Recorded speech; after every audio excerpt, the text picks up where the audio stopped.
Good evening. The book that I chose was My Family and Other Animals.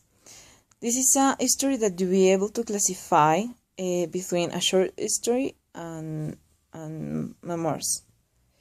When you read the summary, you can imagine that it would be a very funny story, but actually I don't think so.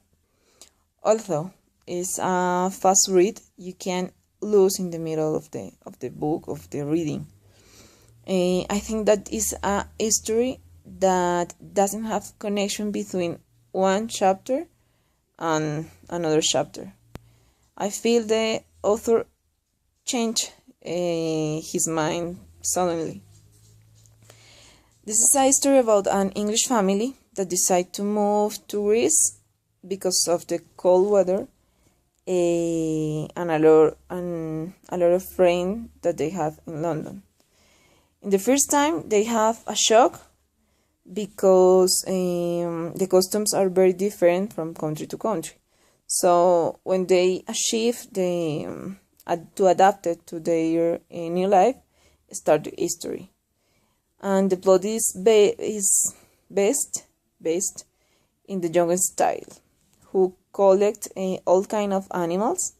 Initialmente he had a lot of butterflies. Then he got a pigeon that became in a wild animal, and it was necessary to put it go away.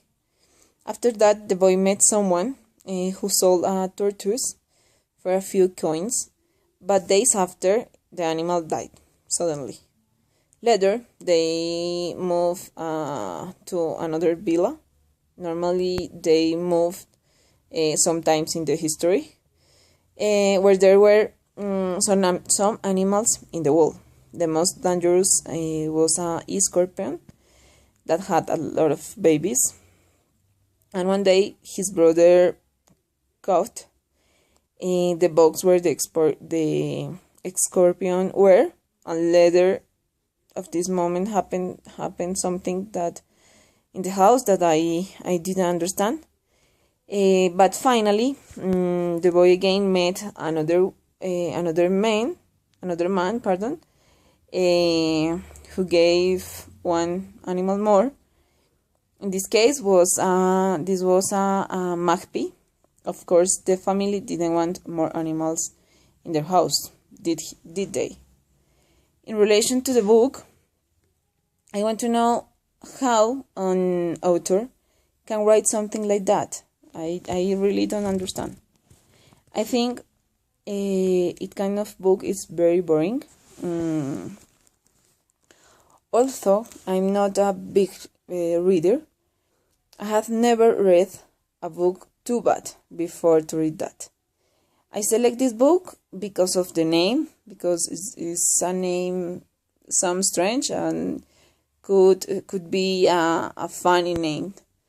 But I guess the people must read the summary before to choose a book to read. Definitely, it kind of book isn't my thing, and I look to know if there is someone that want to read this book. I don't recommend that because it's really a trash. I discovered that I prefer thriller or mysteries, didn't I? Thank you and good night.